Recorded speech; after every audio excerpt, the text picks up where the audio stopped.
नमस्कार दोस्तों। ये N C E R T की कक्षा 9 की इकोनॉमिक्स की पाठ्य पुस्तक चल रही है। ठीक है ना। इसमें अब है अपना बफर स्टॉक क्या है। इससे पहले अपने क्या पढ़ा है उसको देख लेते हैं, जिससे कि रिवाइज हो जाएगा। भाई ये देख, ये पढ़ा है अपना, ये पाठ चल रहा है। क्या नाम है पाठ का? ये है खाद्य सुरक्षा।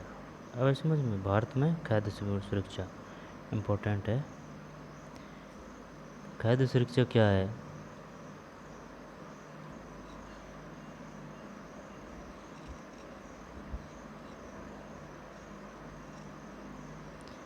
भारत में खाद्य सुरक्षा, सार्वजनिक वितरण प्रणाली, शासकीय सतर्कता, खाद्य सुरक्षा के खतरे की स्थिति है ना। खाद्य सुरक्षा क्या है?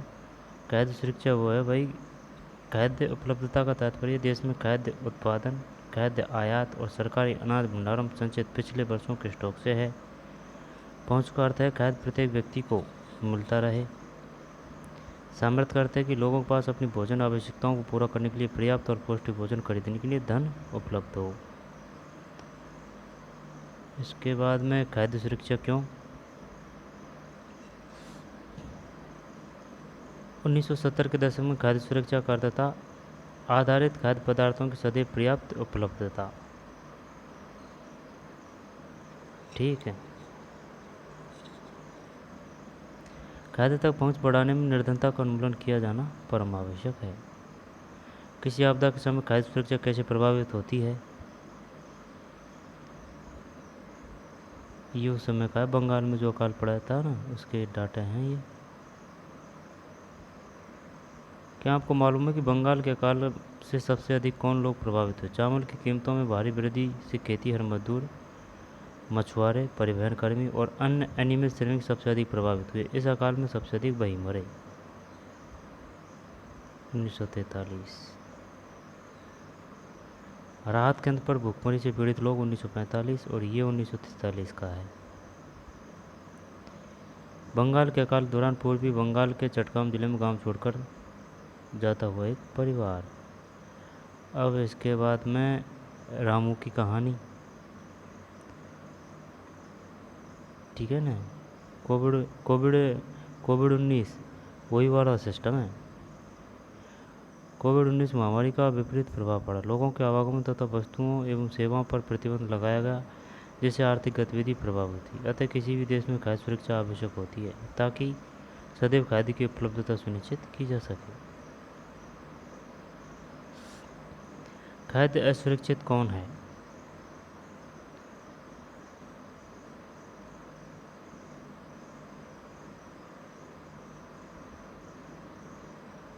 इसके बाद में ये है रामू की कहानी।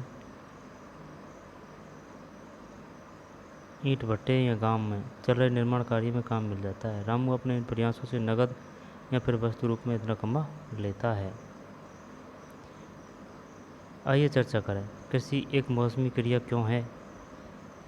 रामू वर्ष के लगभग 4 महीने बेरोजगार क्यों रहता है? जब रामू बेरोजगार होता है तो वह क्या करता है? रामू के परिवार में पूरक आय कौन प्रदान करता है? कोई भी काम पाने में असमर्थ होने पर रामू को कठिनाई क्यों होती है? रामू खाद्य की दृष्टि से कब असुरक्षित होता है? अहमद की कहानी। पीला कार्ड है ना, PDS। और इसमें है क्या कुछ? खाद्य असुरक्षा से ग्रस्त आबादी का बड़ा भाग गर्भवती तथा दूध पिला रही महिलाओं तथा 5 वर्ष से कम उम्र के बच्चों का है। राष्ट्रीय स्वास्थ्य एवं पारिवारिक सर्वेक्षण NHFS 1998-99 के अनुसार भारत में ऐसी महिलाओं और बच्चों की संख्या 11 करोड़ के लगभग है। और वास्तव में उत्तर प्रदेश, पूर्वी और दक्षिण पूर्वी हिस्से, बिहार, झारखंड, उड़ीसा, पश्चिम बंगाल, छत्तीसगढ़, मध्य प्रदेश, महाराष्ट्र के कुछ भागों में खाद्य की दृष्टि से असुरक्षित लोगों की सर्वाधिक संख्या है।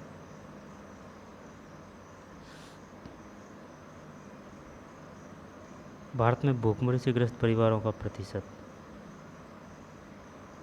1983 में मौसमी 16.2, दीर्घकालीन 2.3, कुल 18। फिर 93-94 में 4.2, फिर 0.9, 5.1, 2.6, 0.7, 3.3।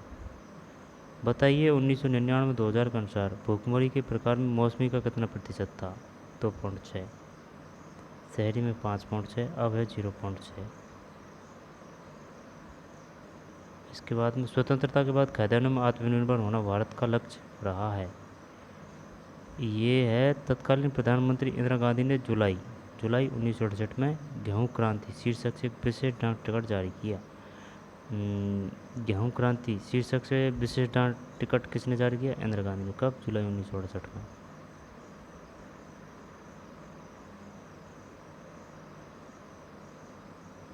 फिर आगे चलते हैं।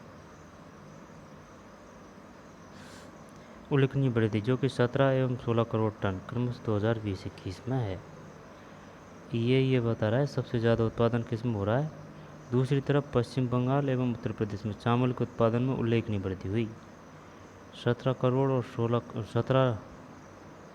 टन और 16 करोड़ टन।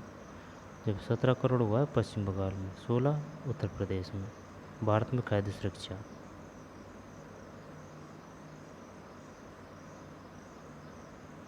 कृषि निगम और किसानों के कल्याण विभाग वार्षिक रिपोर्ट 2021 और 23, चौथा अनुभाग।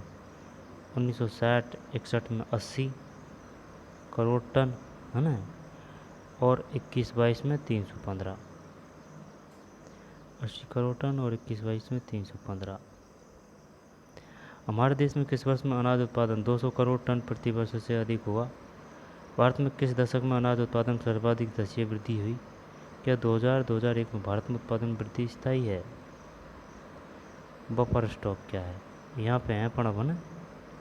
हाँ, बफर स्टॉक क्या है? चल पढ़ते हैं।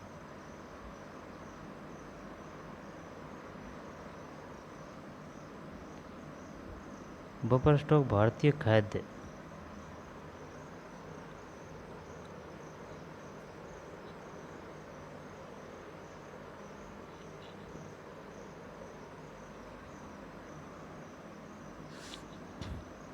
बफर स्टॉक भारतीय खाद्य निगम एफसीआई के गोदाम होते हैं बड़े बड़े, उसमें गेहूँ चावल ये रखे जाते हैं भाई साहब बढ़िया तरीके से।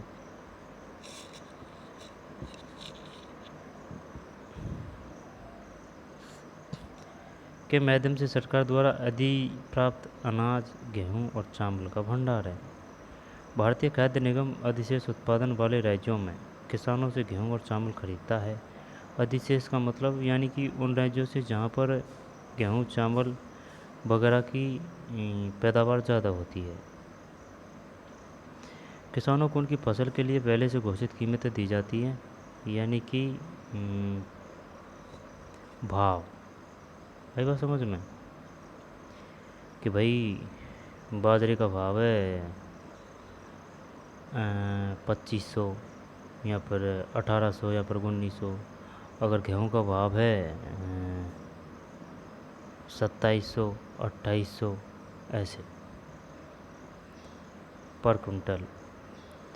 किसानों को उनकी फसल के लिए पहले से घोषित कीमतें दी जाती है। वैसे ये भाव और बढ़ने चाहिए क्योंकि किसान इतना मेहनत करता है, फसल पर इतनी मेहनत होती है, इतने खर्चा हो चुका है, आई समझ में, तो उसकी उपज का तो ज़्यादा मिलना चाहिए। तो ये 2700 की जगह 3700 या 4000 इतना लगभग होना चाहिए। आई समझ में। बाजरा और गेहूँ भी इतना ही होना चाहिए। गेहूँ को तो चाहे कम कर ले क्योंकि गेहूँ सब लोगों की ज़रूरत है। अगर इतना ज़्यादा महंगा होगा तो गरीब कैसे खरीद पाएंगे। तो ज़्यादा नहीं तो 3200-3300 तो होना ही चाहिए। किसानों को उनकी फसल के लिए पहले से घोषित कीमतें दी जाती है। इस मूल्य को न्यूनतम समर्थित कीमत कहा जाता है। न्यूनतम, अब वो पूछ लेगा बताइए न्यूनतम समर्थित कीमत कहा जाता है। इन फसलों के उत्पादन को प्रोत्साहन देने के उद्देश्य से बुआई के मौसम से पहले सरकार न्यूनतम समर्थित कीमत की घोषणा करती है। खरीदे हुए अनाज खाद्य भंडारों में रखे जाते हैं। क्या आप जानते हैं कि सरकार बफर स्टॉक क्यों बनाती है? ऐसा कमी वाले क्षेत्रों में और समाज के गरीब वर्गों में बाजार कीमत से कम कीमत पर अनाज के वितरण के लिए किया जाता है। इस कीमत को निर्गम कीमत भी कहते हैं। पूछ लेगा वो, बताइए निर्गम कीमत क्या है?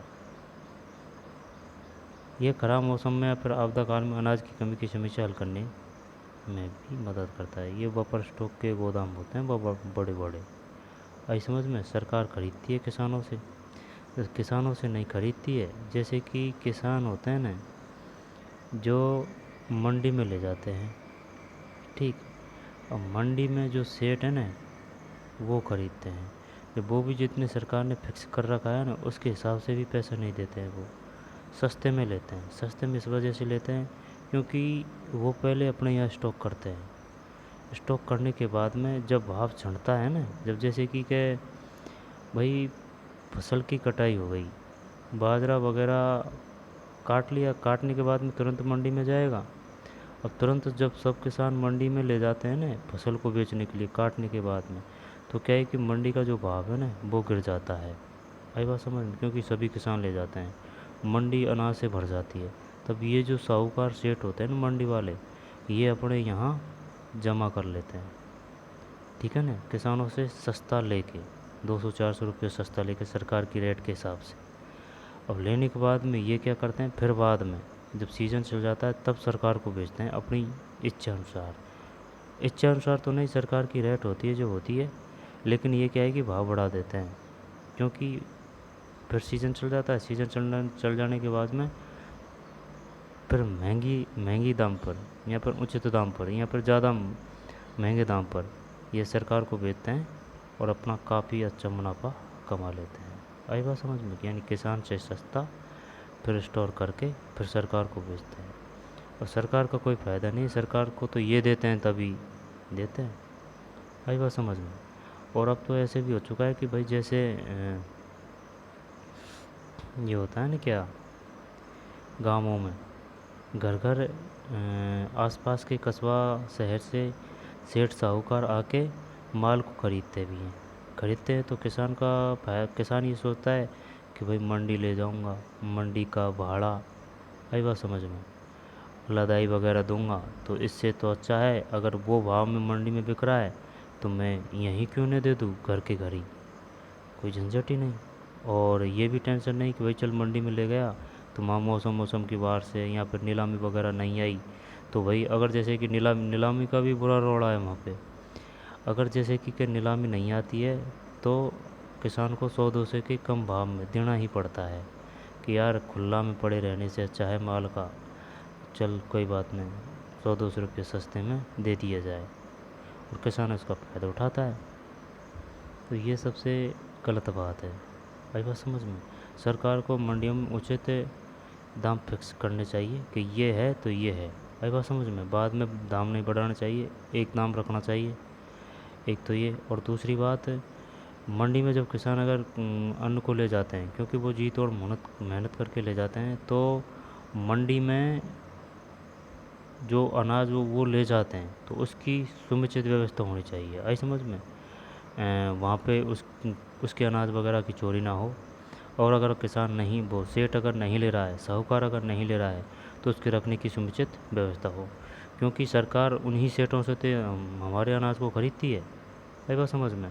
तो ये भी व्यवस्था होनी चाहिए कि कोई सा भी मौसम हो, किसान का जो अन्न उसने खाली किया है यहाँ पे मंडी में आके, तो वो ख़राब नहीं हो। अगर ख़राब होगा तो सरकार उसका उचित दाम देगी, लेकिन ये ऐसा होता नहीं है। आई बात समझ में? बफर स्टॉक वही है, जमा कर लेते हैं, ठीक है ना। ऐसा कमी वाले क्षेत्रों में और समाज के गरीब वर्गों में बाजार कीमत से कम कीमत पर अनाज के वितरण के लिए किया जाता है। इस कीमत को अब सरकार का इसमें कोई पक्ष नहीं है, सरकार तो सही है, लेकिन यहाँ ये जो सरकार के दलाल हो जाए बीच में, सेठ साहूकार वगैरह, ये क्योंकि ये परेशान करते हैं, और सरकार भी इनसे दबती है क्योंकि भाई सरकार इनसे ख़रीदती है माल। आई बात समझ में? लेकिन अब आजकल क्या है कि ये जो मंडी के सेट वगैरह होता है ना, इनकी ऐसी तैसी कर रखी है कि इन्होंने जो आसपास के कस्बा शहर के दुकानदार या सेठ होते हैं ना, वो क्या है कि गांव से ही माल को ख़रीद लेते हैं जो मंडी का भाव होते हैं उसके हिसाब से। तो मंडी में माल जाता नहीं है, अब मंडी में माल जाता नहीं है तो वहाँ भाव तेज़ ही रहेगा। ये बड़ी बात है। मंडी में भाव तेज़ क्यों रखना उनकी मजबूरी है, मजबूरी ये वजह से कि भाई किसान मंडी में माल ही नहीं ले जा रहा है। माल नहीं ले जाएगा तो भाव तो तेज़ रहेगा ही मंडी में। यही बात है। और किसान क्यों नहीं ले जा रहा है, इस वजह से नहीं ले जा रहा है कि भाई भाड़ा दो, किराया दो, ठीक है ना। फिर माल की टेंशन, नीलामी आएगी या नहीं आएगी, और अगर नहीं आई तो फिर वो जो अपनी फसल को कहाँ पे रखे ख़राब मौसम में, ठीक है। इस वजह से वो घर से ही बेचना पसंद करता है। कीमत पर अनाज के वितरण के लिए किया जाता है। इस कीमत को निर्गम कीमत भी कहते हैं। ये खराब मौसम में या फिर आपदा काल में अनाज की कमी की समस्या हल करने में मदद करता है। सार्वजनिक वितरण प्रणाली क्या है, इससे काफ़ी क्वेश्चन आ चुके हैं और आएंगे, इसको देख लेते हैं पहले। कृषि निगम और किसानों के कल्याण विभाग, वार्षिक रिपोर्ट 2021-23, चौथा अनुभाग। 80 और 315। भारत में अनाज की उपज करोड़ टन। 1960-61 में था 80, फिर 315। भारतीय खाद्य निगम द्वारा अधिप्राप्त अनाज को सरकार विनियमित राशन दुकानों के माध्यम से समाज के गरीब वर्गों में वितरित करती है। इसे सार्वजनिक वितरण प्रणाली यानी पीडीएस कहते हैं। अब अधिकांश क्षेत्रों, गांवों, कस्बों और शहरों में राशन की दुकानें हैं। देश भर में लगभग 5.5 लाख राशन की दुकानें हैं, ठीक है भाई।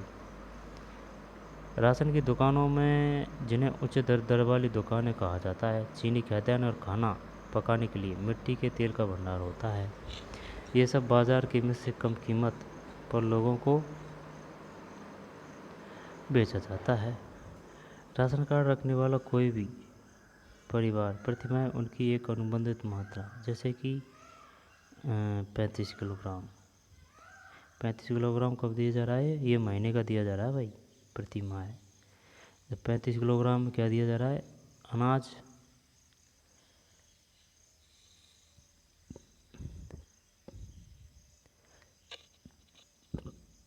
5 किलोग्राम तो ये है अनाज, या 35 किलोग्राम तो अनाज है।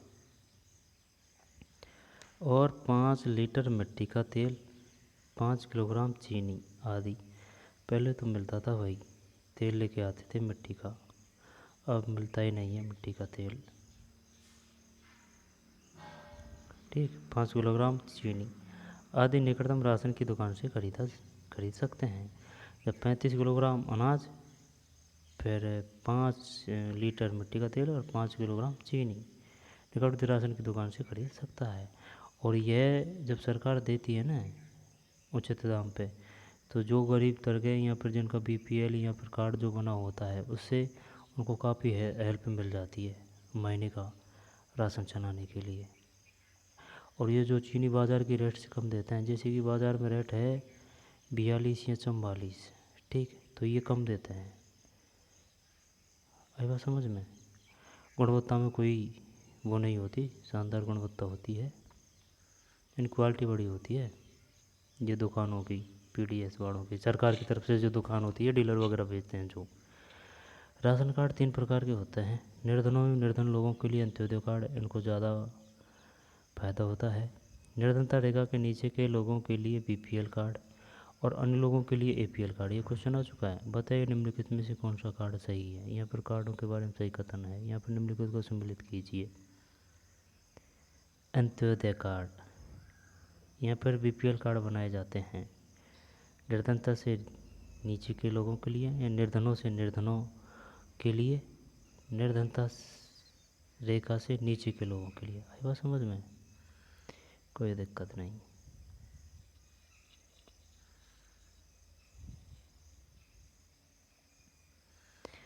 अपने इलाके की राशन की दुकान पर जाएं और वहां से निम्नलिखित ब्यौरा प्राप्त करें। राशन की दुकान कब खुलती है, राशन की दुकान पर कौन कौन सी चीज़ें बेची जाती है, राशन की दुकान में चावल और चीनी। निर्धनता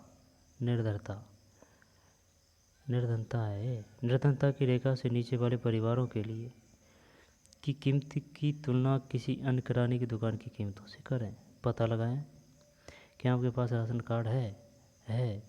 इस राशन कार्ड से आपके परिवार ने हाल में कौन सी चीज़ खरीदी है? क्या उन्हें किसी तरह की समस्या का सामना करना पड़ता है? राशन की दुकानें क्यों ज़रूरी है?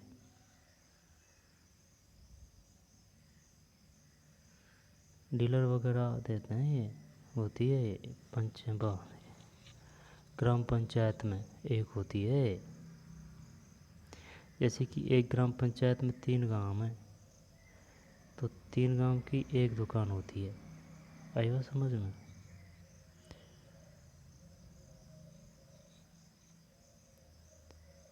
भारत में राशन व्यवस्था की शुरुआत बंगाल के अकाल की पृष्ठभूमि में 1940 के दशक में हुई। हरित क्रांति से पूर्व भारी खाद्य संकट के कारण 60 के दशक के दौरान राशन प्रणाली पुनर्जीवित की गई। कब हुई थी शुरुआत? 1940 के दशक में, बंगाल के अकाल को देखते हुए। हरित क्रांति से पूर्व भारी खाद्य संकट के कारण 60 के दशक के दौरान राशन प्रणाली पुनर्जीवित की गई। गरीबी के उच्च स्तरों को ध्यान में रखते हुए 70 के दशक के मध्य NSSO की रिपोर्ट के अनुसार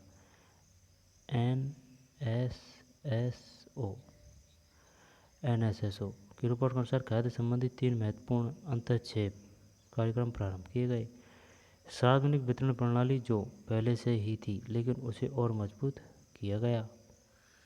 एकीकृत बाल विकास सेवाएं ICDS जो प्रायोगिक आधार पर 1975 में शुरू की गई। ये आ सकता है भाई साहब। ये बताइए एकीकृत बाल विकास सेवाएं क्या है? यहाँ पर ICDS की फुल फॉर्म क्या है? ICDS जो प्रायोगिक आधार पर 1975 में शुरू गई और काम के बदले अनाज FFW 1977 में प्रारंभ। क्वेश्चन आएगा इसे ध्यान से 2 बार देखा ना। APL कार्ड क्या है? क्वेश्चन आ चुका है। APL कार्ड किन के पास होता है? BPL कार्ड किन के पास होता है? अब वो तो क्या है कि अपन बढ़िया ऑप्शन नहीं बना रहे हैं क्वेश्चनों के, इस वजह से ऐसे नहीं लग रहा है कि यार ऐसे नॉर्मल क्वेश्चन आएंगे क्या। लेकिन अगर क्वेश्चन हो ठीक है और उसके शानदार ऑप्शन बनाए जाएं तो मामला गोल हो जाता है, अगर करेक्ट याद नहीं है तो। चलो आगे चलते हैं। नहीं नहीं कुछ नहीं है ना, कुछ नहीं छोड़ा है, आगे चलते हैं।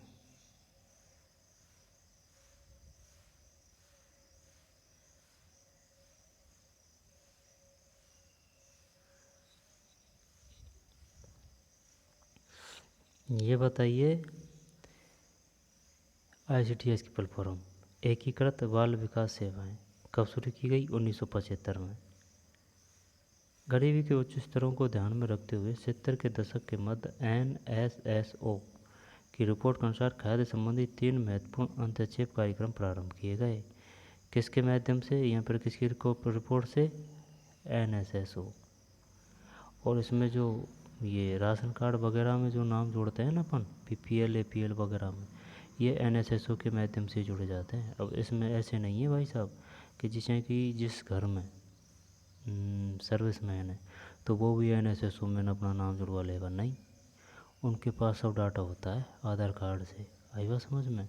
तो वो नहीं जुड़वा सकते। अगर वो जुड़वाते हैं और अगर वो लेते भी हैं इस स्कीम का फ़ायदा, तो फिर सरकार को पता चलने के बाद में उनको ये वापस देने भी पड़ता है बाज़ार की रेट से वापस। आई बात समझ में? ये है।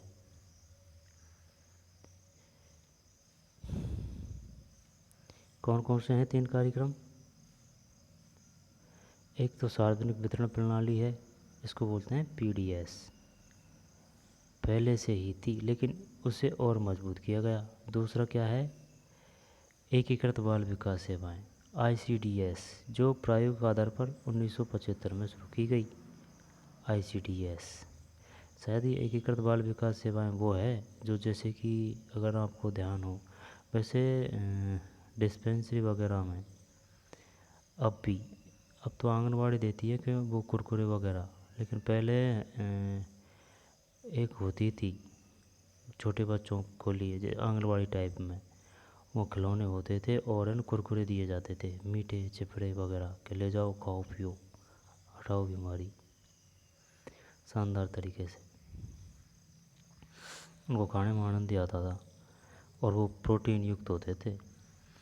ICDS जो प्रायोगिक आधार पर 1975 में शुरू की गई, ठीक भाई। काम के बदले अनाज FFW 1977-78 में प्रारंभ। अब ये 3 काम के हैं। जब देख, सार्वजनिक वितरण प्रणाली, ये अपन ने शुरुआत नहीं की, ये पहले से ही थी लेकिन इसको मजबूत किया गया। दूसरी कौन सी है? एकीकृत बाल विकास सेवाएं, इसको क्या बोलते हैं? ICDS, फुल फॉर्म भी आ सकती है ICDS, जो प्रायोगिक आधार पर 1975 में शुरू की गई, ठीक है भाई। काम के बदले अनाज, ये है FFW 1977-78 में प्रारंभ। इन वर्षों में कई नए कार्यक्रम शुरू किए गए और कार्यक्रम को चलाने के बढ़ते अनुभवों के आधार पर अन्य कार्यक्रमों का पुनर्गठन किया गया। वर्तमान में अनेक गरीब उन्मूलन कार्यक्रम PAP चल रहे हैं जो अधिकतर ग्रामीण क्षेत्रों में हैं। इनमें स्पष्ट रूप से घटक खाद्य भी हैं, जहां सार्वजनिक वितरण प्रणाली, दोपहर का भोजन आदि विशेष रूप से खाद्य की दृष्टि से सुरक्षा के कार्यक्रम हैं। अधिकतर PAP भी खाद्य सुरक्षा बढ़ाते हैं।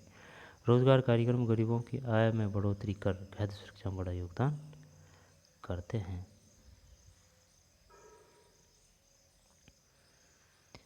NSSO के माध्यम से 3 महत्वपूर्ण हैं। एक तो सार्वजनिक वितरण प्रणाली, एक एकीकृत बाल विकास सेवाएं 1975 में शुरुआत हुई थी, और काम के बदले अनाज, ये उससे कुछ 1-2 साल बाद में 1977-78 में। फिर गरीबी उन्मूलन कार्यक्रम PAP चल रहे हैं, है ना। वो कैसे किस प्रकार से पूछ सकता है? वो ऐसे पूछ सकता है, बताइए निम्नलिखित में से कौन से कथन सत्य है? दोपहर का भोजन आदि PAP के तहत चल रहा है, यहाँ पर खाद्य सुरक्षा बढ़ाते हैं। यहाँ पर रोजगार कार्यक्रम गरीबों की आय में बढ़ोतरी कर खाद्य सुरक्षा में बड़ा योगदान करते हैं या नहीं करते हैं। यहाँ पर ये देगा काम के बदले अनाज की शुरुआत 1977-78 में हुई, यहाँ 75-76 में हुई, बस मामला गोल हो जाएगा। जब 1975 में एकीकृत बाल विकास सेवाएं, फिर काम के बदले, काम मिलाए बाद में, आई समझ में, काम के बदले अनाज 1977-78 में। फिर किसके तहत हैं ये है NSSO, गरीबी उन्मूलन PAP। आगे चलते हैं। सुझाए गए क्रियाकलाप, सरकार की ओर से शुरू किए गए खाद्य पर आधारित कार्यक्रमों की विस्तृत जानकारी एकत्र करें। संकेत ग्रामीण वेतन रोजगार कार्यक्रम, रोजगार गारंटी योजना, संपूर्ण ग्रामीण रोजगार योजना, दोपहर का भोजन, एकीकृत बाल विकास सेवाएं आदि अपने शिक्षक के साथ चर्चा करें। सार्वजनिक वितरण प्रणाली की वर्तमान स्थिति, सार्वजनिक वितरण प्रणाली खाद्य सुरक्षा सुनिश्चित करने की दिशा में भारत सरकार का सर्वाधिक महत्वपूर्ण कदम है।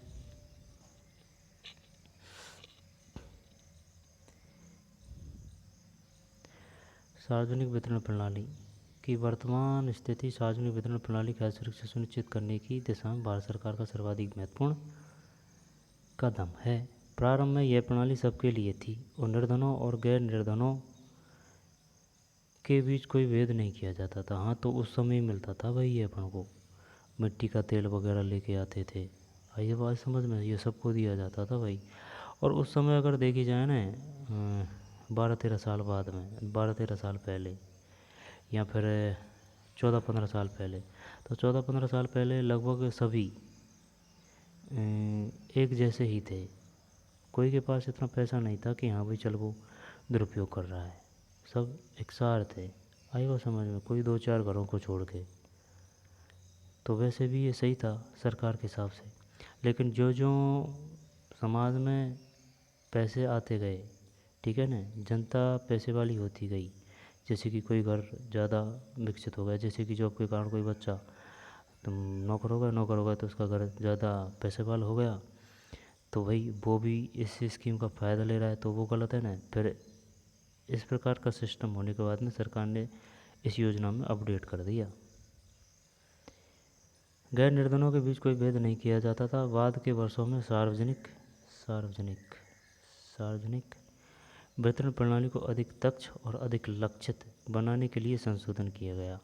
1992 में देश के 1700 ब्लॉकों में संशोधित सार्वजनिक वितरण प्रणाली RPDS शुरू की गई। अपडेट कर दिया भाई 1992 में, ठीक है ना, 1700 ब्लॉकों में पूछ लेगा वो। बताइए ये जो ये वितरण प्रणाली है, इसको संशोधित करके कब लागू किया गया था, या फिर कब संशोधित किया गया था? 1992 में। या फिर कितने ब्लॉकों में लागू किया गया था? 1700। संशोधित खाद्य ये जो वितरण प्रणाली, इसका नाम क्या था? RPDS, संशोधित सार्वजनिक वितरण प्रणाली शुरू की गई। इसका लक्ष्य दूर दराज और पिछड़े क्षेत्रों में सार्वजनिक वितरण प्रणाली में लाभ पहुंचाना था। जून 1997 से सभी क्षेत्रों में गरीबों को लक्षित करने के सिद्धांत को अपनाने के लिए, जून 1997 से सभी क्षेत्रों में गरीबों को लक्षित करने के सिद्धांत को अपनाने के लिए लक्ष्य सार्वजनिक वितरण प्रणाली TPDS प्रारंभ की गई। TPDS ये इम्पोर्टेंट है, यहाँ क्वेश्चन आएगा। भारतीय खाद्य सुरक्षा अधिनियम 2013। भारतीय खाद्य सुरक्षा अधिनियम 2013 के तहत खाद्य एवं पोषण संबंधी सुरक्षा सस्ती कीमतों पर उपलब्ध कराई जा सके ताकि मानव गरिमामय जीवन निर्वाह कर सके। इस अधिनियम के तहत 75% ग्रामीण जनसंख्या एवं 50% शहरी जनसंख्या को योग्य परिवार में वर्गीकृत किया गया। दोबारा, भारतीय खाद्य सुरक्षा अधिनियम 2013, ठीक। ये बताइए, भारतीय खाद्य सुरक्षा अधिनियम पारित किया गया था 2013, 2014, 2015, 2016, 2011, 13 ज़रूर है भारतीय खाद्य सुरक्षा अधिनियम, ठीक। इसके बाद में के तहत खाद्य एवं पोषण संबंधी सुरक्षा सस्ती कीमतों पर उपलब्ध कराई जा सके ताकि मानव गरिमा में जीवन निर्वाह कर सके। इस अधिनियम के तहत 75% ग्रामीण जनसंख्या एवं 50% शहरी जनसंख्या को योग परिवार में वर्गीकृत किया गया।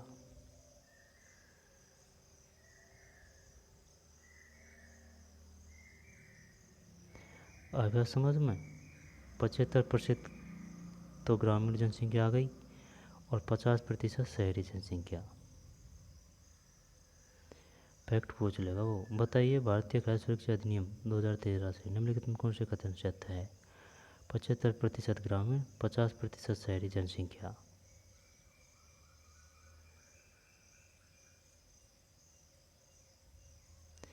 कब लागू की गई संशोधित? 1992 में, 1700 में। क्या नाम है? RPDS।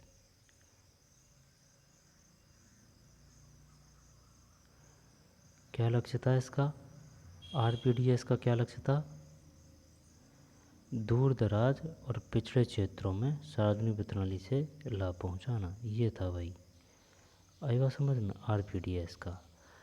फिर बाद में जून 1997 से सभी क्षेत्रों में गरीबों को लक्षित करने के सिद्धांत को अपनाने के लिए लक्ष्य सार्वजनिक वितरण प्रणाली TPDS प्रारंभ की गई। यह पहला मौका था जब निर्धनों और गैर निर्धनों के लिए विभेदित कीमत नीति अपनाई गई। यानी कि भाई जो गरीब है उनको सस्ते पे, और जो थोड़े बहुत पैसे हैं तो उनको थोड़ा बहुत ज़्यादा पैसा देना पड़ेगा, अधिक पैसा देना पड़ेगा, अधिक मूल्य देना पड़ेगा। TPDS है। इसके अलावा 2000 में 2 विशेष योजनाएं, अंत्योदय अन्न योजना और अन्नपूर्णा योजना प्रारंभ की गई। ये योजनाएं क्रमशः गरीबों में भी सर्वाधिक गरीब और दीन वरिष्ठ नागरिक समूह पर लक्षित है। इन दोनों योजनाओं का संचालन सार्वजनिक वितरण प्रणाली के वर्तमान नेटवर्क से जोड़ दिया गया है।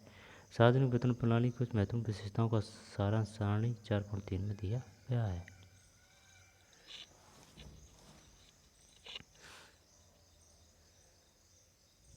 इन वर्षों के दौरान सार्वजनिक वितरण प्रणाली मूल्यों को स्थिर बनाने और सामर्थ्य अनुसार कीमतों पर उपभोक्ताओं को खाद्यान्न उपलब्ध कराने की सरकार की नीति में सर्वाधिक प्रभावी साधन सिद्ध हुई है। इसने देश के अनाज की अधिशेष क्षेत्रों से कमी वाले क्षेत्रों में खाद्य पूर्ति के माध्यम से अकाल और भूखमरी की व्यापकता को रोकने में महत्वपूर्ण भूमिका निभाई है। इसके अतिरिक्त आमतौर पर निर्धन परिवारों के पक्ष में कीमतों का संशोधन होता रहा है। न्यूनतम समर्थित कीमत और अधिप्राप्ति ने खाद्यान्नों न्यूनतम समर्थित कीमत और अधिप्राप्ति ने खाद्यान्नों के उत्पादन की वृद्धि में योगदान दिया है तथा कुछ क्षेत्रों में किसानों को आय सुरक्षा प्रदान की है। एफसीआई के भंडार अनाज से भरे हैं। कहीं अनाज सड़ रहा है तो कुछ स्थानों पर चूहे अनाज खा रहे हैं। नीचे दिए गए आरेख 4.2 केंद्रीय पुल में खाद्यान्न का स्टॉक और इसकी मौजूदा मानदंडों में अंतर को दर्शाती है। इससे पहले ये पढ़ लेते हैं भैया। देख, भारतीय खाद्य सुरक्षा अधिनियम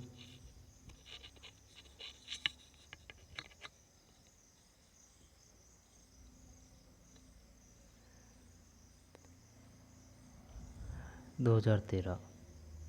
इसमें कितने % ग्रामीणों को कवर किया गया? 75। शहरियों को 50।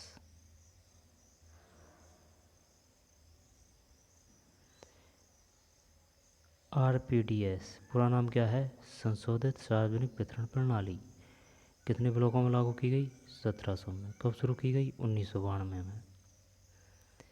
फिर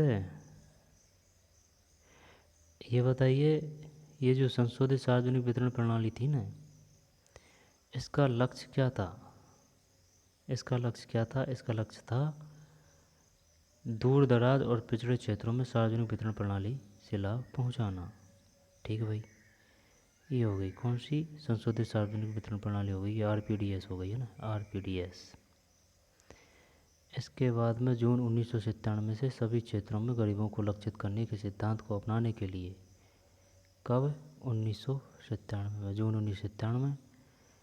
ये 92 में है ना, 1700 ब्लॉकों में आरपीडीएस और दूर दराज पिछड़े क्षेत्रों में। अब अलग स्कीम आ रही है जून 1900, यही है लेकिन फिर अपडेट कर रहे हैं इसको। इसका फिर लक्ष्य रखा गया सभी क्षेत्रों में गरीबों को अपनाने के लिए लक्षित सार्वजनिक वितरण प्रणाली, यानी कि टीपीडीएस। वो पूछेगा आरपीडीएस शुरू की गई थी, या फिर आप आरपीडीएफ से क्या समझते हैं, या फिर टीपीडीएस से क्या समझते हैं। टीपीडीएस कब शुरू की गई? टीपीडीएस का मतलब है लक्षित सार्वजनिक वितरण प्रणाली। आरपीडीएस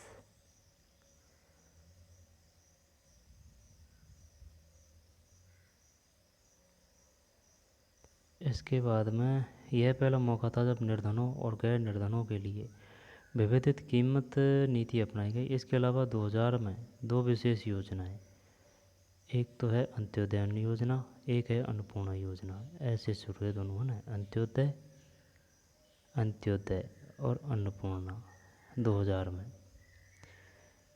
इनका उद्देश्य क्या था, यानी लक्ष्य गरीबों में भी सर्वाधिक गरीब दीन वरिष्ठ नागरिक समूह पर लक्षित है।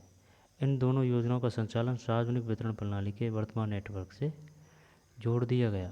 सार्वजनिक वितरण प्रणाली की कुछ महत्वपूर्ण विशेषताओं का सारांश सारणी 4.3 में दिया गया है, यानी कि अंत्योदय अन्न योजना और अन्नपूर्णा योजना 2000 में शुरू की गई थी। इनका उद्देश्य क्या था? गरीबों में भी सर्वाधिक गरीब और दीन वरिष्ठ नागरिक। फिर इन दोनों को आपस में जोड़ दी गई और ये किसका हिस्सा बना दी गई? सार्वजनिक वितरण प्रणाली का, पीडीएस का। पीडीएस सारांश प्रणाली 4.3 हो ना, कोई दिक्कत नहीं, आगे चलते हैं। अब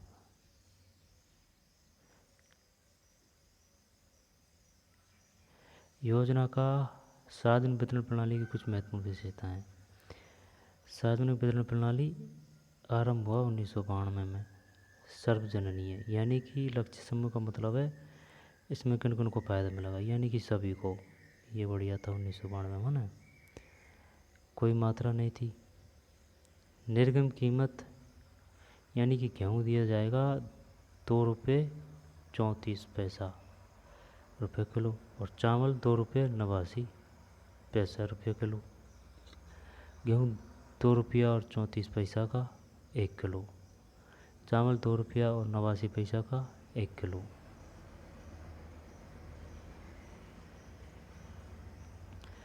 रुपये प्रति किलो है ना।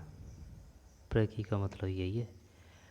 फिर है संशोधित सार्वजनिक वितरण प्रणाली, इसको क्या बोलते हैं अपन, ये है ना RPDS।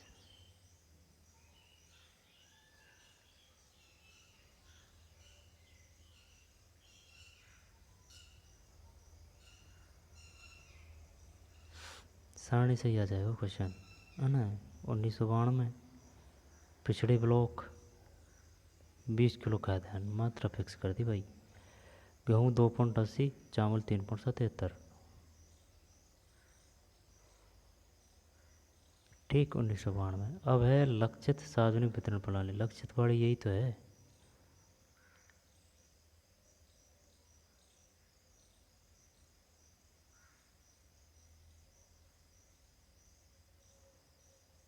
यार इसका उल्लेख नहीं आ रहा है 1997 में। हाँ ये रही ना लक्षित है, लक्षित सार्वजनिक वितरण प्रणाली। हाँ सही है।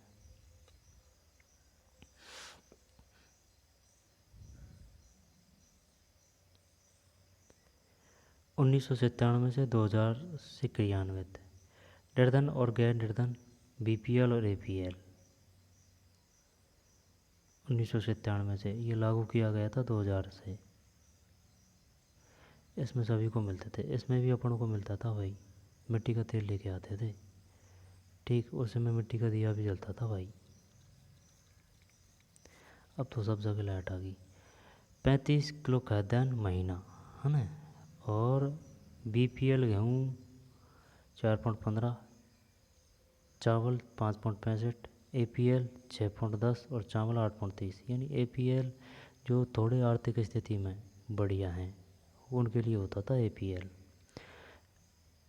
BPL जो कुछ ज़्यादा गरीब हैं तो उनको कम भाव पे गेहूँ दिया जाता था 4.15, 5.65।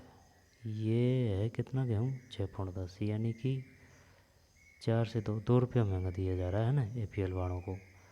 और चावल 5.65 है तो 5 और 6 7 8 हाँ 2.5 रुपये। चावल 8.30। मोटा मोटी तौर पर देखा जाए तो BPL वालों को गेहूँ मिल रहा है 4 रुपये में, चावल 5 रुपये में। APL वालों को 6 रुपये में और चावल 8 रुपये में। 2-3 रुपया महंगा है। अंत्योदय अन्न योजना 2002 में निर्धनों में सबसे निर्धन 35 किलो मुख्य खाद्यान्न महीना। इसमें मुखिया जोड़ दिया भाई, आई समझ में। गेहूँ 2 रुपये किलो, चावल 3 रुपये किलो। लेकिन इसमें सस्ता कर दिया सिस्टम। गेहूँ 2 रुपये किलो, चावल 3 रुपये किलो। अंत्योदय अन्न योजना के तहत है ये, 2002 में शुरू की गई थी। लक्ष्य क्या था इसका, निर्धनों में सबसे निर्धन। अन्नपूर्णा योजना ये 2000 में। दीन वरिष्ठ नागरिक 10 किलो खाद्यान्न निःशुल्क।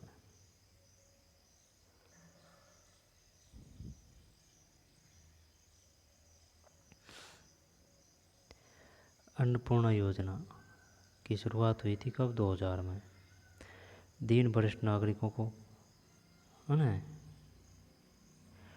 10 किलो खाद्यान्न वो भी निःशुल्क मिलेगा। ठीक है। और राष्ट्रीय खाद्य सुरक्षा अधिनियम 2013 योग्य परिवार और 5 किलोग्राम प्रति व्यक्ति प्रति माह। 5 किलोग्राम प्रति व्यक्ति प्रति माह है। यानी कि ये अब भी मिल रहा है। ये राष्ट्रीय खाद्य सुरक्षा अधिनियम है 2013 के तहत जो योग्य परिवार हैं उनको पर कैंडिडेट प्रति व्यक्ति प्रति माह है। जैसे कि एक परिवार में, और ये भी सही है, मान लीजिए जाए किसी परिवार में 7 सदस्य हैं और जो मुखिया है उसकी तबीयत ख़राब है, वो धंधा वगैरह नहीं कर सकता। ठीक है। माताएं जो इधर उधर की मजूरी करके अपना जीवन यापन कर रही है, परिवार वालों का। और परिवार में 3-4 बहन भाई हैं, ठीक है ना, वो छोटे हैं, तो भाई उन सभी के गुजारे के लिए ये बेस्ट है। अब पहले दे दिया जाता था कि भाई 35 किलोग्राम मिलेगा फिक्स, एक घर के लिए 35। अब भाई घर तो काफ़ी बड़ा होता है ना, उसमें ज़्यादा भी सदस्य हो सकते हैं, कम भी सदस्य हो सकते हैं। तो कम है तो उनको कम, और जो ज़्यादा है तो उनको ज़्यादा, तो ये बेस्ट है। तो भाई जैसे कि ये 5 किलोग्राम प्रति व्यक्ति, यानी कि जो है घर में अगर 7 सदस्य हैं तो पर कैंडिडेट के हिसाब से 5 किलो। आई समझ में? 3 सदस्य है तो 15 किलो, ये सही है। जैसे कोई भी भूखा न सोए, ना सोए। इसमें मिल रहा है गेहूँ 2 रुपये किलो, चावल 3 रुपये किलो, अनाज 1 रुपये किलो। तो यही आ सकता है, गेहूँ 2 रुपये किलो, चावल 3 रुपये। वैसे ये 2-3-2-3 2002 से चल रहा है भाई। गेहूँ 2 रुपये किलो, चावल 3 रुपये किलो। और अन्नपूर्णा में तो फ्री है 10 किलो दान वरिष्ठ नागरिकों को। 2 रुपये किलो गेहूँ, 3 रुपये किलो चावल, अनाज 1 रुपये किलो। और वैसे अगर देखी जाए तो गेहूँ का भाव है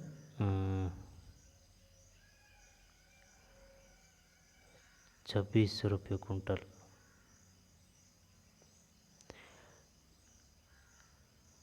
ठीक, यानी कि 1 किलो गेहूँ आएगा आपको 26 रुपये का। आई बात समझ में? चावल आएगा आपको 1 किलो 30 रुपये का, और यहाँ पे चावल मिल रहा है 3 रुपये में। तो कहाँ तो 3 और कहाँ 30, बहुत फ़र्क है। बीपीएल निर्धनता रेखा से नीचे, एपीएल निर्धनता रेखा से ऊपर। भारतीय खाद्य निगम 2020, राष्ट्रीय खाद्य सुरक्षा अधिनियम 2013, अपडेट ऑन 29/9/2021।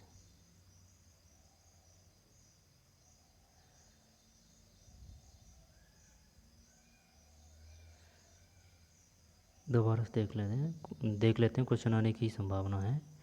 सार्वजनिक वितरण प्रणाली 1992 तक, क्या लक्ष्य था इसका? सभी लोगों को। और ये नहीं पूछेगा अपन से, वो नहीं पूछेगा ये पूछेगा संशोधित सार्वजनिक वितरण प्रणाली 1992। लक्ष्य क्या था? पिछड़े ब्लॉकों में खाद्यान्न की मात्रा क्या थी? 20 किलोग्राम। और लक्ष्य सार्वजनिक वितरण प्रणाली 1997 से लागू 2000 से। इसमें सभी थे, निर्धन गैर निर्धन, बीपीएल एपीएल। 35 किलो खाद्यान्न महीना। फिर अंत्योदय अन्न योजना 2002, निर्धनों में सबसे निर्धन 35 किलोग्राम। फिर अन्नपूर्णा योजना है ना, अन्नपूर्णा योजना के तहत कितना खाद्यान्न मिलता है? 10 किलो। किसको मिलता है? 3 वरिष्ठ नागरिक। और राष्ट्रीय खाद्य सुरक्षा अधिनियम 2013, योग्य परिवार।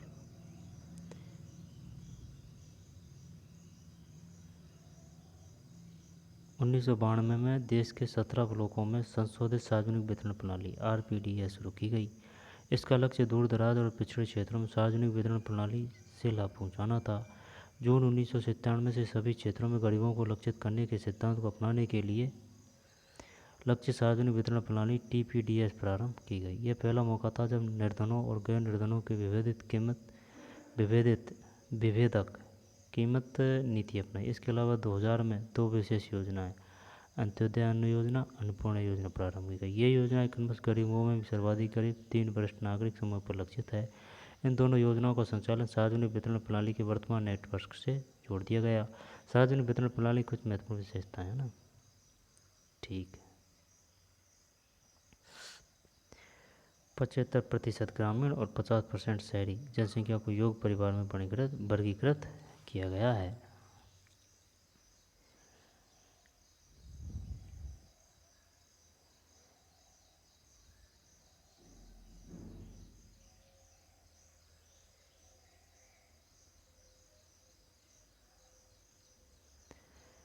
इसने देश के अनाज की अधिशेष क्षेत्रों में कमी वाले क्षेत्रों में खाद्य पूर्ति के माध्यम से अकाल और भूखमरी की व्यापकता को रोकने में एक महत्वपूर्ण भूमिका निभाई है। इसके अतिरिक्त आमतौर पर निर्धन परिवारों के पक्ष में कीमतों का संशोधन होता रहा है। न्यूनतम समर्थित कीमत और अधिप्राप्ति ने खाद्यान्नों के उत्पादन की वृद्धि में योगदान दिया है तथा कुछ क्षेत्रों में किसानों को आय सुरक्षा प्रदान की है। तथा कुछ क्षेत्रों में न्यूनतम समर्थित कीमत और अधिक प्राप्ति ने खाद्यान्नों के उत्पादन की वृद्धि में योगदान दिया है। तथा कुछ क्षेत्रों में किसानों को आय सुरक्षा प्रदान की है। एफसीआई के भंडार अनाज से भरे हैं, कहीं अनाज सड़ रहा है तो कुछ स्थानों पर चूहे अनाज खा रहे हैं। नीचे दिए गया आरेख 4.2 केंद्रीय पुल में खाद्यान्न का स्टॉक और इसकी मौजूदा मानदंडों में अंतर को दर्शाती है। आरेख 4.2 का अध्ययन करें और निम्नलिखित प्रश्नों को उत्तर दें। हाल में किस वर्ष में सरकार के पास खाद्यान्न का स्टॉक सबसे अधिक था? एफसीआई का न्यूनतम बफर स्टॉक प्रतिमान क्या है? एफसीआई के भंडारों में खाद्यान्न ठसाठस क्यों भरा हुआ है? 4.2 का है, ये है 4.2। अंत्योदय अन्न योजना इम्पोर्टेंट है भाई। अंत्योदय अन्न योजना दिसंबर 2000 में शुरू की गई। पूछेगा वो, बताइए अंत्योदय अन्न योजना कब शुरू की गई थी? जनवरी, फरवरी, दिसंबर, मार्च? दिसंबर 2000 में।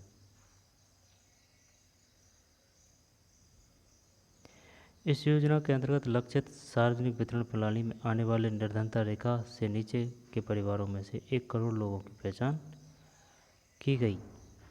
आने वाले निर्धनता रेखा से नीचे के परिवारों में से, नीचे के परिवारों में, निर्धनता रेखा से नीचे, जैसे कि ये निर्धनता रेखा है तो इसके नीचे 1 करोड़ लोगों की पहचान की गई। संबंधित राज्य के ग्रामीण विकास विभागों ने गरीबी रेखा से नीचे के गरीब परिवारों को सर्वेक्षण के द्वारा चुना। 2 रुपये प्रति किलोग्राम गेहूँ, 3 रुपये प्रति किलोग्राम की अत्यधिक आर्थिक सहायता प्राप्त दर पर प्रत्येक पात्र परिवार को 25 किलोग्राम अनाज उपलब्ध कराया गया।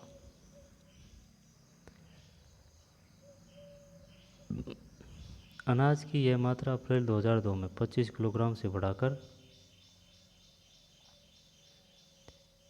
35 किलोग्राम कर दी गई। जून 2003 और अगस्त 2004 में इसमें 50-50 लाख अतिरिक्त बीपीएल परिवार 2 बार जोड़े गए। इससे इस योजना में आने वाले परिवारों की संख्या 2 करोड़ हो गई। इसका हर फैक्ट में इम्पोर्टेंट है। अंत्योदय अन्न योजना शुरू कब की गई? दिसंबर 2000 में। इसका लक्ष्य क्या था?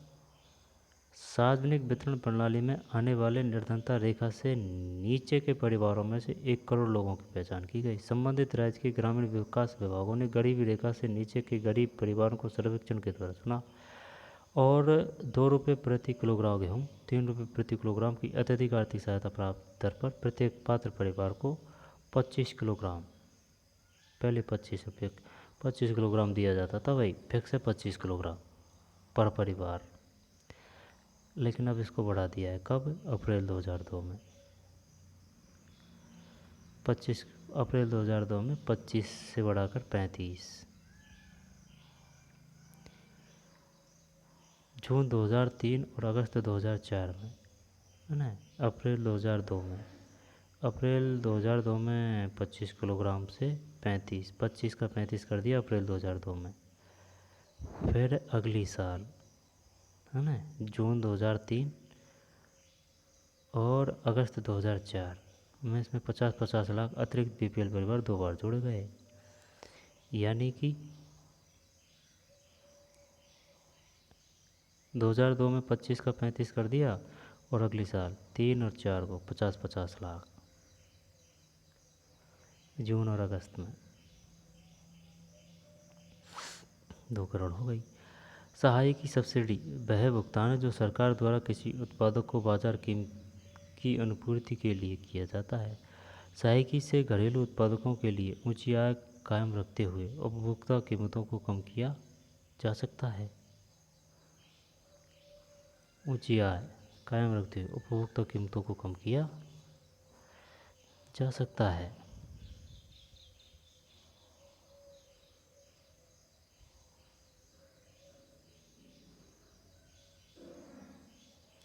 न्यूनतम बफर स्टॉक का स्तर करोड़ टन एवं चावल और गेहूं के मानक जब है, ये क्या है, भारतीय खाद्य निगम 2020-21 बफर स्टॉक का स्तर 1 जुलाई 2017 से मान्य है। रेड वाले का क्या अर्थ है? बफर नॉर्म और एक्चुअल स्टॉक।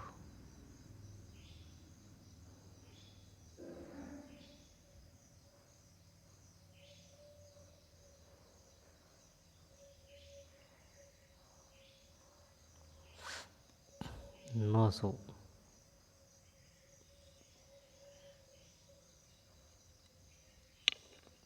721।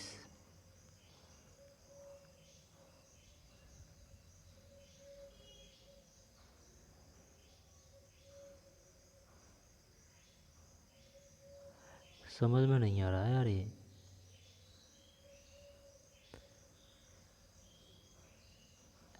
सबसे ज़्यादा 900, लेकिन ये किस सन की बात कर रहा है ये पता नहीं है।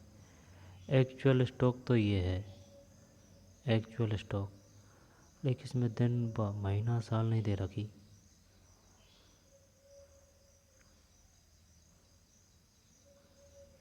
चलो आगे बता देगा ना।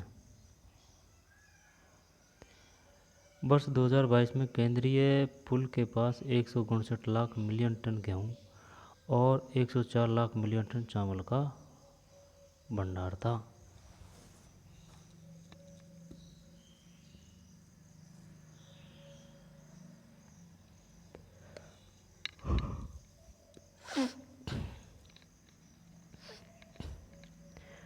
वर्ष 2022 में केंद्रीय पुल के पास 159 लाख मिलियन टन गेहूं और 104 लाख मिलियन टन चावल का भंडार था।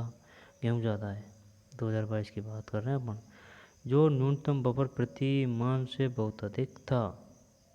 फिर भी ये बफर स्टॉक प्रतिमानों से लगातार ऊंचा बना रहा। सरकार द्वारा शुरू की गई विभिन्न योजनाओं के अधीन खरीदारों के वितरण द्वारा स्थिति में सुधार हुआ। अनाज वितरण से हालात सुधरे। इसका कहने का तात्पर्य यह है, गोदामों में माल बहुत भरा है। आई बात समझ में?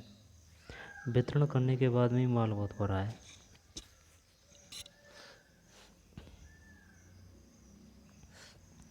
अनाज वितरण से हालात सुधरे। इस बात पर आम सहमति है कि बफर स्टॉक का उच्च स्तर बेहद वांछनीय है और ये बर्बादी भी है। विशाल खाद्य स्टॉक का भंडारण बर्बादी और अनाज की गुणवत्ता में ह्रास के अतिरिक्त उच्च रखरखाव लागत के लिए भी जिम्मेदार है। न्यूनतम समर्थित कीमत को कुछ वर्ष के लिए स्थिर रखने पर गंभीरता से विचार करना चाहिए। कुछ वर्ष के लिए स्थिर रखने पर गंभीरता से विचार करना चाहिए। वर्धित न्यूनतम समर्थित कीमत पर अनाज की अधिक खरीदारी प्रमुख अनाज उत्पादक राज्यों। वर्धित न्यूनतम समर्थित कीमत पर अनाज की अधिक खरीदारी प्रमुख अनाज उत्पादक राज्यों जैसे पंजाब, हरियाणा और आंध्र प्रदेश की ओर से डाले गए दबावों का नतीजा है। इसके अलावा चूंकि खरीदारी कुछ समृद्ध क्षेत्रों पंजाब, हरियाणा, पश्चिम उत्तर प्रदेश, आंध्र प्रदेश और कुछ सीमा तक पश्चिम बंगाल में मुख्यतः दो फसलों गेहूँ और चावल तक सीमित है, भाव बढ़ाना चाहिए भाई फसल का। आई बात समझ में?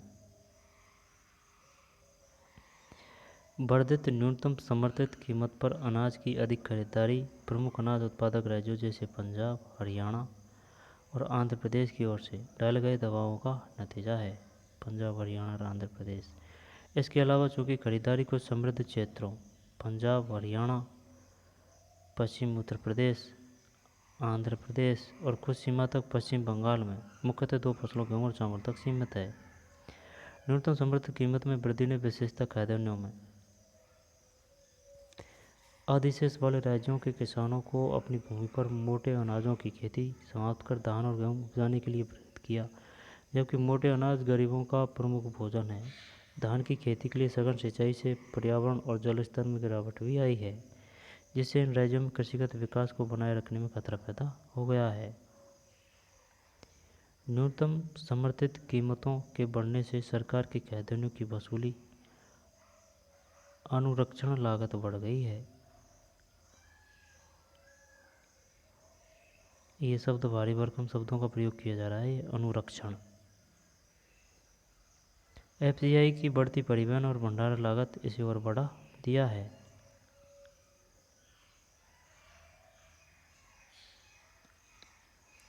NSSO ने नंबर 558 की रिपोर्ट के अनुसार ग्रामीण भारत में प्रति व्यक्ति चावल की खपत 6.38 किलोग्राम वर्ष और 2004-05 से घटकर 5.98 किलोग्राम। क्या कह रहा है? NSSO 558 की रिपोर्ट के अनुसार ग्रामीण भारत में प्रति व्यक्ति चावल की खपत यानी कि 6.38 किलोग्राम वर्ष 2004-05 से घटकर 5.98 किलोग्राम वर्ष 2011-12 में हो गया।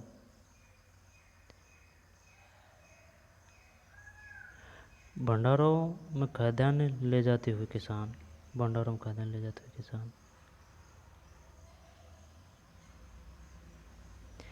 नगरीय भारत में प्रति व्यक्ति प्रति माह चावल की खपत 4.71 किलोग्राम से घटकर 4.49 किलोग्राम 2011-12 में हो गया। प्रति व्यक्ति PDS चावल की खपत 2004-05 से 2011-12 तक ग्रामीण भारत में दोगुनी हुई है और नगरीय भारत में 66% बढ़ी है।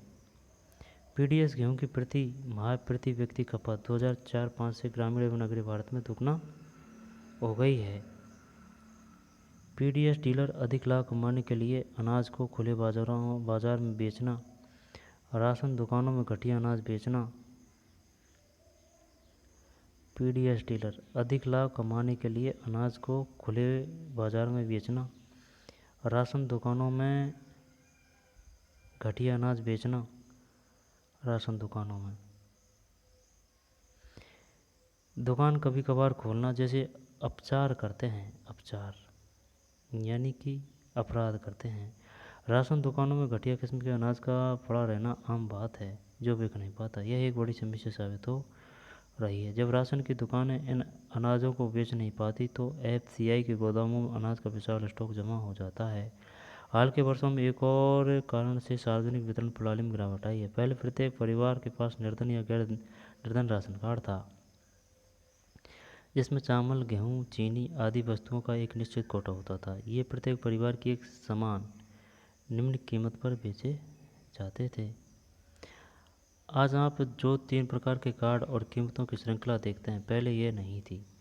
बड़ी संख्या में परिवार राशन की दुकानों से अनाज खरीद सकते थे। हाँ, उनका कोटा निश्चित था। इनमें निम्न आय वर्ग के परिवार शामिल थे जिनकी आय निर्धनता रेखा से नीचे के परिवार की आय से थोड़ी ही अधिक थी। सही है। अब 3 भिन्न कीमतों वाली TPDS की व्यवस्था में निर्धनता रेखा से ऊपर वाले किसी भी परिवार को राशन दुकान पर बहुत कम छूट मिलती है।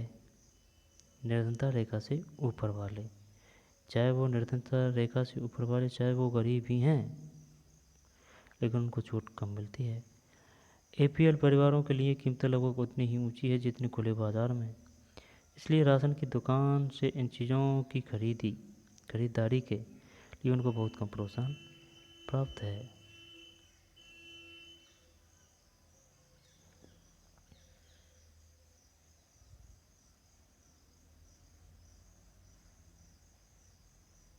ये बात समझ में नहीं है कौन सी, ये वाली ये NSSO ने नंबर 558 की रिपोर्ट के अनुसार ग्रामीण भारत में प्रति व्यक्ति चावल की खपत, ये इनकी बता रहा है कि भाई चावल की खपत हो रही है कितनी, 6 किलो मान लेते हैं ना,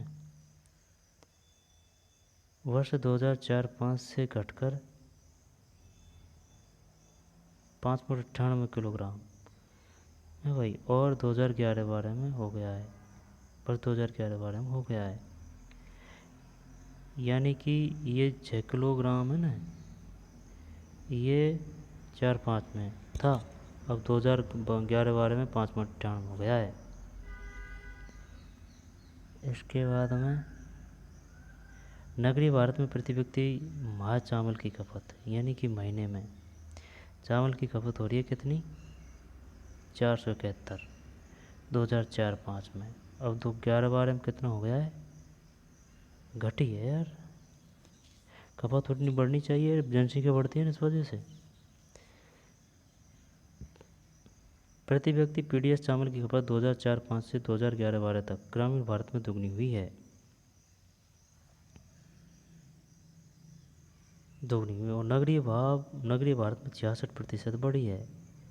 पीडीएस गेहूं की प्रतिमाह प्रति व्यक्ति खपत 2004-05 से ग्रामीण एवं नगरीय भारत में दोगुना हो गई है।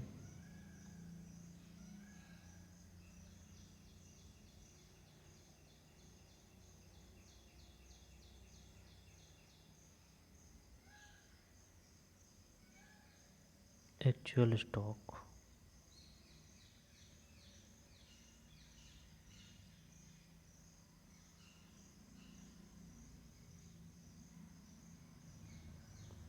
अंत्योदय अन्न योजना क्या है? अंत्योदय अन्न योजना से संबंधित निम्न में से कौन से कथन सत्य हैं? सार्वजनिक वितरण प्रणाली 1992, संशोधित सार्वजनिक वितरण प्रणाली 1992, सार्वजनीय पिछड़े ब्लॉक 20 किलोग्राम। फिर लक्षित सार्वजनिक वितरण प्रणाली 1997, निर्धन और गैर निर्धन बीपीएल एपीएल 35 किलोग्राम खाद्यान्न महीना। अब है अंत्योदय अन्न योजना 2002, लक्षित सार्वजनिक वितरण प्रणाली लागू शुरू 1997 में, लागू 2000 में। इसमें लक्ष्य क्या थे? निर्धन और गैर निर्धन बीपीएल और एपीएल परिवार 35 किलोग्राम खाद्यान्न महीना। अन्नपूर्णा योजना 2000, राष्ट्रीय खाद्य सुरक्षा अधिनियम 2013, योग परिवार 5 किलोग्राम प्रति व्यक्ति प्रति माह, 2 रुपये किलो गेहूँ, 3 रुपये किलो चावल, 1 रुपये किलो अनाज। निःशुल्क किसको मिलेगा? 3 वरिष्ठ नागरिक को। किसके तहत? अन्नपूर्णा योजना के। कितना वजन? 10 किलो खाद्यान्न। शुरू 2000 में।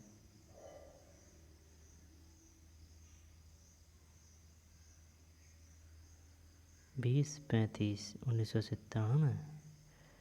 फिर 2002 में 35, 10, अब 5 है। आगे चलते हैं।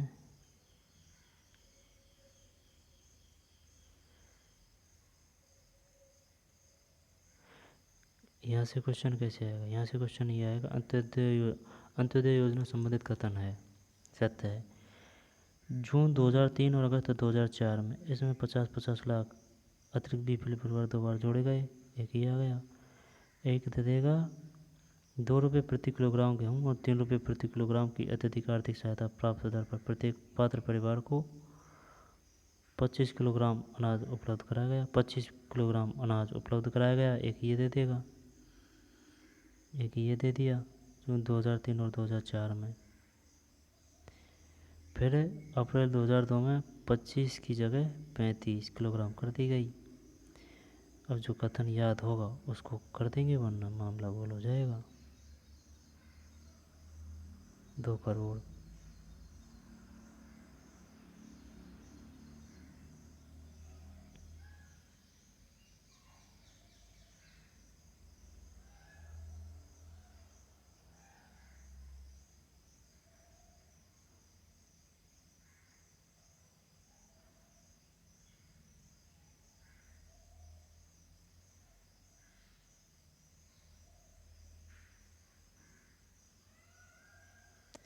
अब क्या पढ़ेंगे अपन? कीमत पर बेचे जाते हैं।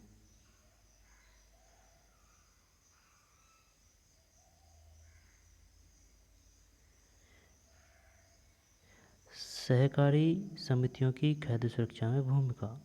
सहकारी समितियों की खाद्य सुरक्षा में भूमिका। भारत में विशेषकर देश के दक्षिणी और पश्चिमी भागों में सहकारी समितियां भी खाद्य सुरक्षा में एक महत्वपूर्ण भूमिका निभा रही है। सहकारी समितियां निर्धन लोगों को खाद्यान्न की बिक्री के लिए कम कीमत वाली दुकानें खोलती है। उदाहरणार्थ तमिलनाडु में जितनी राशन की दुकान है उनमें से करीब 94% सहकारी समितियों के माध्यम से चलाई जा रही है।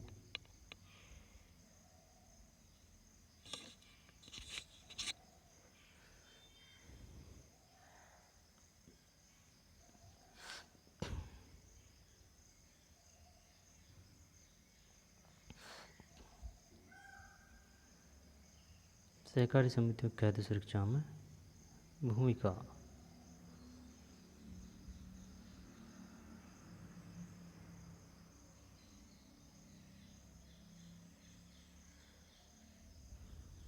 दोबारा देखते हैं ना।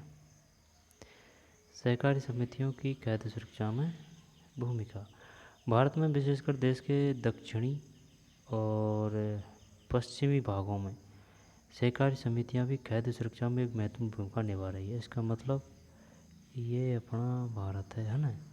तो दक्षिणी तो ये हो गया, और पश्चिमी से, हाँ, ये दक्षिणी और पश्चिमी भागों में सहकारी समितियां भी खाद्य सुरक्षा में एक महत्वपूर्ण भूमिका निभा रही है। कौन सी समितियां?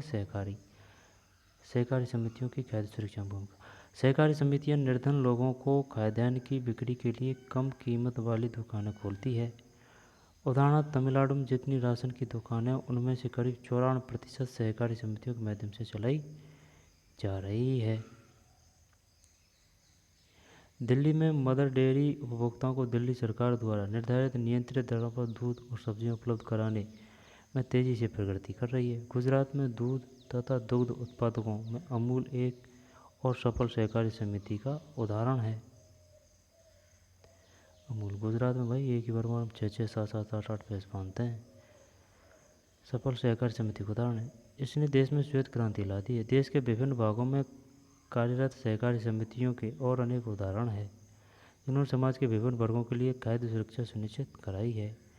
इसी तरह महाराष्ट्र में academy of development science ADS ने विभिन्न क्षेत्रों में अनाज बैंकों की स्थापना के लिए गैर सरकारी संगठनों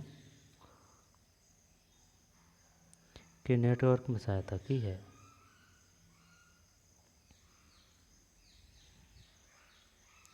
दिल्ली में मदर डेयरी उपभोक्ताओं को दिल्ली सरकार द्वारा निर्धारित नियंत्रित दरों पर दूध, मदर डेयरी संबंधित है दिल्ली से, दूध और सब्जियां उपलब्ध कराने में तेज़ी से प्रगति कर रही है। गुजरात में दूध तथा दुग्ध उत्पादों में अमूल एक और सफल सहकारी समिति का उदाहरण है। इसने देश में श्वेत क्रांति ला दी है। देश के सहकारी समिति वो होती है जो दो मालिकों के सहयोग से चलती है। शायद ये निजी प्लस सरकारी है, या फिर निजी प्लस संगठन है, ऐसे है सहकारी समिति।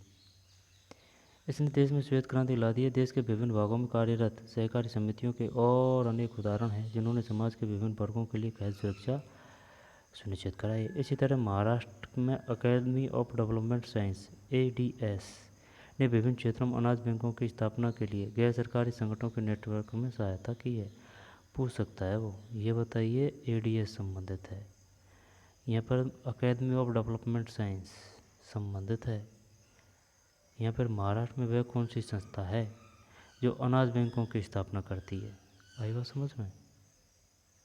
अनाज बैंक में academy of development science ADS स्थापना के लिए गैर सरकारी संगठनों के नेटवर्क में सहायता की है। ADS गैर सरकारी संगठनों के लिए खाद्य सुरक्षा के विषय में प्रशिक्षण और क्षमता निर्माण कार्यक्रम संचालित करती है। आज बैंक अब धीरे धीरे महाराष्ट्र के विभिन्न भागों में खुलते जा रहे हैं।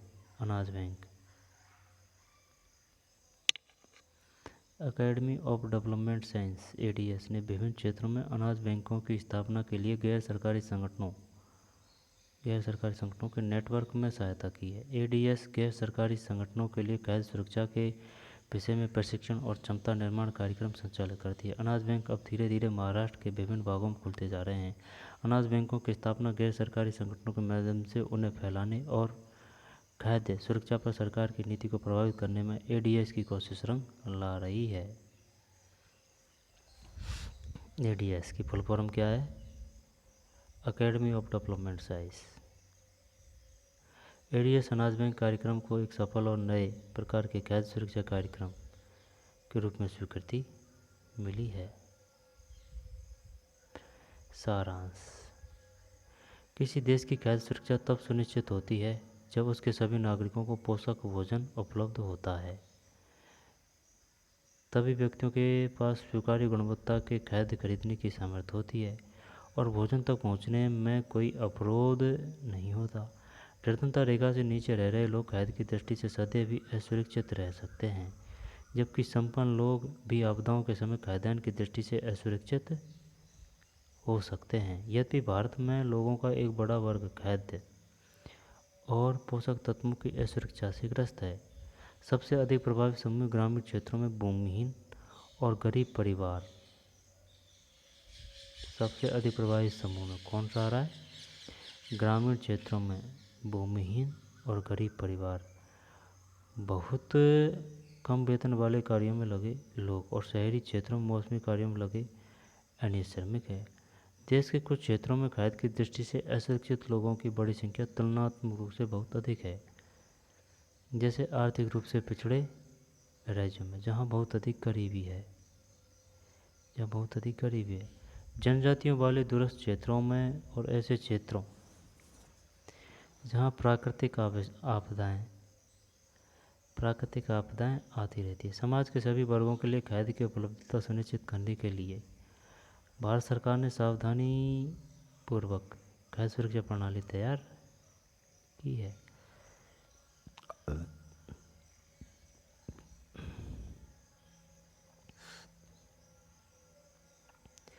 जिसके दो घटक हैं, बफर स्टॉक और सार्वजनिक वितरण प्रणाली। सार्वजनिक वितरण प्रणाली के अतिरिक्त कई निर्धनता उन्मूलन कार्यक्रम भी शुरू किए गए हैं, जिनमें खाद्य सुरक्षा का घटक भी शामिल था। इनमें से कुछ कार्यक्रम में एकीकृत बाल विकास सेवाएं, काम के बदले अनाज, दोपहर का भोजन, अंत्योदय अन्न योजना आदि।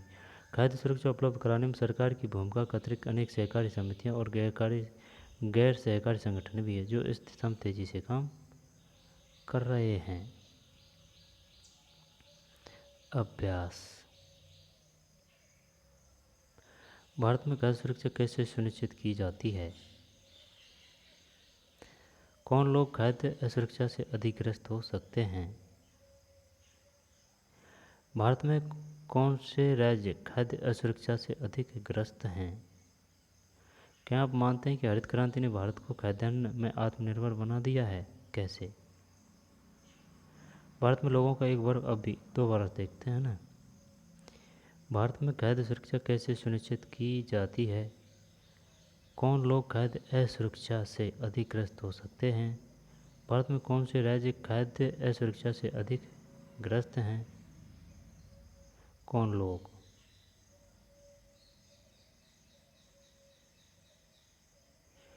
क्वेश्चन 2 क्या है? कौन लोग खाद्य असुरक्षा से अधिक ग्रस्त हो सकते हैं, और भारत में कौन से राज्य है इसमें खाद्य असुरक्षा से अधिक ग्रस्त हैं? क्या आप मानते हैं कि हरित क्रांति ने भारत को खाद्यान्न में आत्मनिर्भर बना दिया है? कैसे? भारत में लोगों का एक वर्ग अब भी खाद्य से वंचित है। व्याख्या कीजिए। जब कोई आपदा आती है तो खाद्य पूर्ति पर क्या प्रभाव होता है? मौसमी भूखमरी और दीर्घकालीन भूखमरी में भेद कीजिए। गरीबों को खाद्य सुरक्षा देने के लिए सरकार ने क्या किया? सरकार की ओर से शुरू की गई किन्हीं दो योजनाओं की चर्चा कीजिए। सरकार बफर स्टॉक क्यों बनाती है? टिप्पणी लिखा है। न्यूनतम समर्थित कीमत, बफर स्टॉक, निर्गम कीमत, उचित दर की दुकान।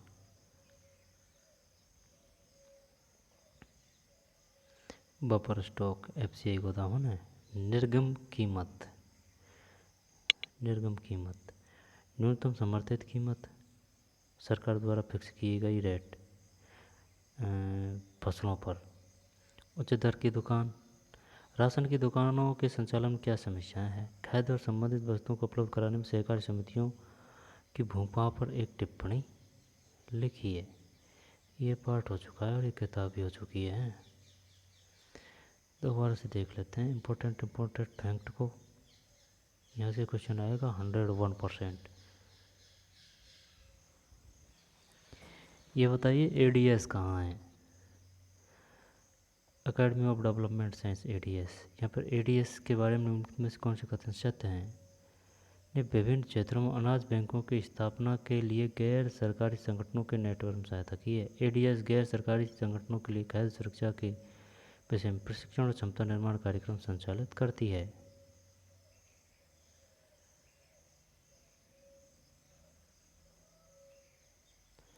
सहकारी समितियों की खाद्य सुरक्षा में भूमिका। दिल्ली में कौन सी है? Mother dairy. अमूल कहाँ है? गुजरात में।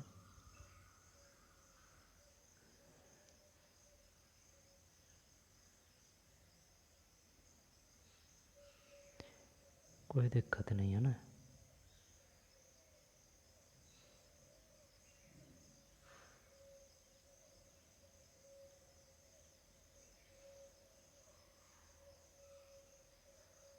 भारतीय खाद्य निगम 2020-21 बफर स्टॉक का स्तर।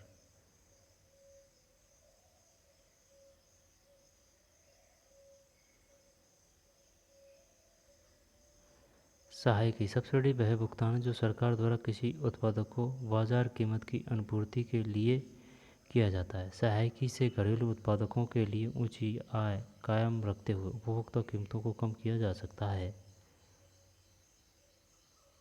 सब्सिडी बाजार कीमत की आपूर्ति के लिए किया जाता है। सहायकी से घरेलू उत्पादकों के लिए ऊंची आय कायम रखते हुए उपभोक्ता कीमतों को कम किया जा सकता है।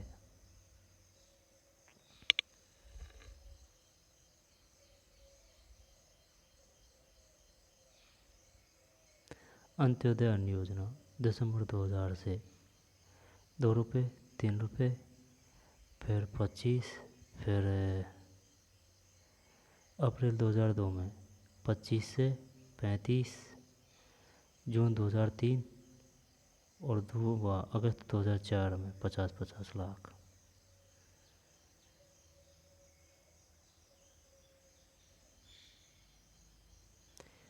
सार्वजनिक वितरण प्रणाली 1992, संशोधित सार्वजनिक वितरण प्रणाली 1992, कोई दिक्कत नहीं है। अंत्योदय अन्न योजना 2002, अन्नपूर्णा योजना 2000, राष्ट्रीय खाद्य सुरक्षा अधिनियम 2013, 5 किलो गेहूँ 2, चावल 3, अनाज 1 रुपये किलो। तीन वरिष्ठ नागरिक 10 किलोग्राम खाद्यान्न 2000 में। अंत्योदय अन्न योजना 2002 में। लक्षित सार्वजनिक वितरण प्रणाली 1997 में, लागू 2000 से।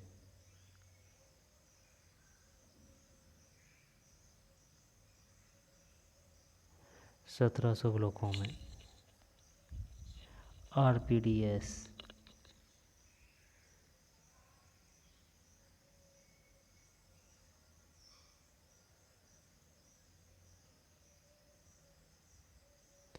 काम के बदले अनाज FFW 1977-78 और एकीकृत बाल विकास सेवाएं ICDS 1975 से शुरू की गई। ICDS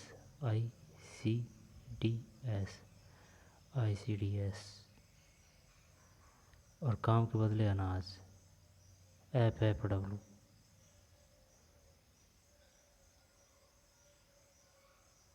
सार्वजनिक वितरण प्रणाली है ना, एकीकृत बाल विकास सेवाएं 1975 से शुरू की गई। काम के बदले अनाज यानी कि 2 साल बाद में 1977-78 में।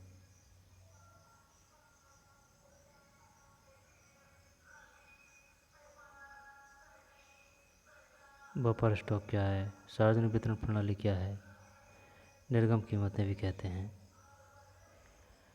कम कीमत पर अनाज के वितरण के लिए किया जाता है। इस कीमत को ऐसा कमी वाले क्षेत्रों में और समाज के गरीब वर्गों में बाजार कीमत से कम कीमत पर अनाज के वितरण के लिए किया जाता है। इस कीमत को निर्गम कीमत भी कहते हैं। ये आ सकता है अर्थशास्त्र में क्वेश्चन। बताइए निर्गम कीमत किसे कहते हैं।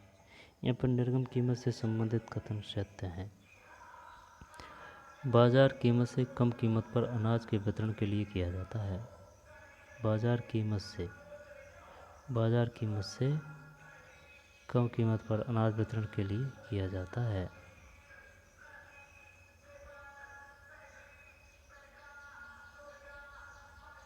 तत्कालीन प्रधानमंत्री इंदिरा गांधी ने जुलाई 1968 में गेहूं क्रांति शीर्षक एक विशेष डाक टिकट जारी कर। कब? जुलाई 1968 में। किसने? इंदिरा गांधी जी ने।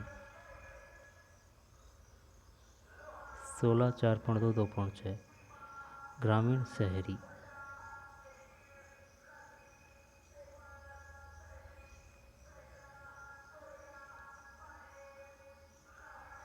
NHFS दोबारा पढ़ना पड़ेगा ये पाठ, वरना भूल जाएंगे और यहाँ से क्वेश्चन जरूर आएगा। ठीक। खाद्य सुरक्षा क्यों?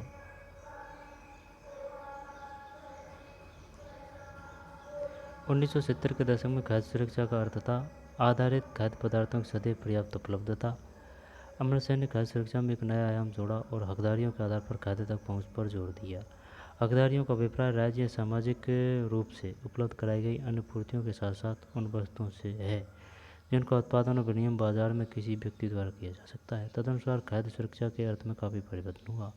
विश्व खाद्य शिखर सम्मेलन 1995। विश्व खाद्य शिखर सम्मेलन कब हुआ? 1995 में घोषणा की गई कि व्यक्तिगत, पारिवारिक, क्षेत्रीय, राष्ट्रीय तथा वैश्विक स्तर पर खाद्य सुरक्षा का अस्तित्व तभी है जब सक्रिय और स्वस्थ जीवन व्यतीत करने के लिए आहार संबंधी जरूरतों और खाद्य पदार्थों को पूरा करने के लिए पर्याप्त, सुरक्षित व पौष्टिक खाद्य तक सभी लोगों की भौतिक व आर्थिक पहुँच सदैव हो।